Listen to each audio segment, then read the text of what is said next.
देवराहा बाबा ने अपनी उम्र, तप और सिद्धियों के बारे में कभी कोई दावा नहीं किया। सहज, सरल और सादा जीवन जीने वाले बाबा देवराहा तो बिना पूछे ही सब कुछ जान लेते थे। यह उनकी साधना की शक्ति थी। ऋषि मुनियों के देश भारत में ऐसे कई संत हुए हैं जिन्हें दिव्य संत कहा जाता है। ऐसे ही एक दिव्य संत थे देवराहा बाबा। सहज, सरल और शांत प्रवृत्ति के बाबा को बहुत ज्ञान था। उनसे मिलने आने वालों में देश दुनिया के बड़े बड़े लोगों के नाम शामिल हैं। उत्तर प्रदेश में देवरिया जिले के रहने वाले होने से उनका नाम देवराहा पड़ा। कुछ मान्यताओं के अनुसार वह दैवीय शक्तियों से संपन्न थे, इसलिए उन्हें भक्तों ने देवराहा बाबा कहा। आयु, योग, ध्यान और आशीर्वाद, वरदान देने की क्षमता के कारण लोग उन्हें सिद्ध संत कहते थे।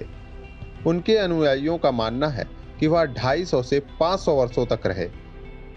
19 जून सन 1990 के दिन अपना शरीर छोड़ने वाले देवराहा बाबा की चमत्कारी शक्ति को लेकर तरह तरह की बातें कही सुनी जाती हैं। कहा जाता है कि बाबा जल पर भी चलते थे। उन्हें प्लविनी सिद्धि प्राप्ति थी। किसी भी गंतव्य पर पहुंचने के लिए उन्होंने कभी सवारी नहीं की। बाबा हर साल माघ मेले के समय प्रयाग आते थे। यमुना किनारे वृंदावन में वह आधा घंटा तक पानी में बिना सांस लिए तक रह लेते थे। देवराहा बाबा ने अपनी उम्र, तप और सिद्धियों के बारे में कभी कोई दावा नहीं किया, लेकिन उनके इर्द गिर्द हर तरह के लोगों की ऐसी भीड़ रही जो उनमें चमत्कार तलाशती रही।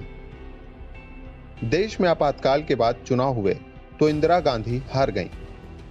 कहते हैं कि वह भी देवराहा बाबा से आशीर्वाद लेने गईं। बाबा ने उन्हें हाथ उठाकर पंजे से आशीर्वाद दिया। वहां से लौटने के बाद इंदिरा जी ने कांग्रेस का चुनाव चिन्ह हाथ का पंजा ही तय किया। इसी चिन्ह पर 1980 में इंदिरा जी के नेतृत्व में कांग्रेस ने प्रचंड बहुमत प्राप्त किया और वे देश की प्रधानमंत्री बनी। बाबा मचान पर बैठे बैठे ही श्रद्धालुओं को धन्य करते थे। कई लोगों का दावा था कि उनके होठों तक आने से पहले ही बाबा उनके मन की बात जान लिया करते थे। बाबा हमेशा निर्वस्त्र रहते हुए मृगशाला पहनते थे।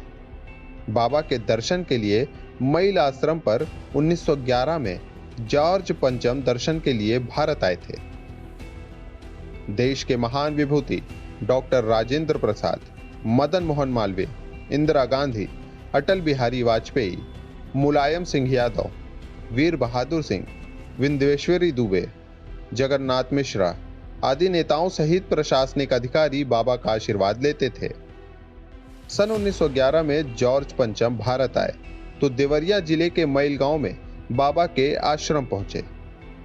उन्होंने बाबा के साथ क्या बात की, यह उनके शिष्यों ने कभी भी जग जाहिर नहीं की। 4 खंभों पर टिका मचान ही उनका महल था, जहां नीचे से ही लोग उनके दर्शन करते थे।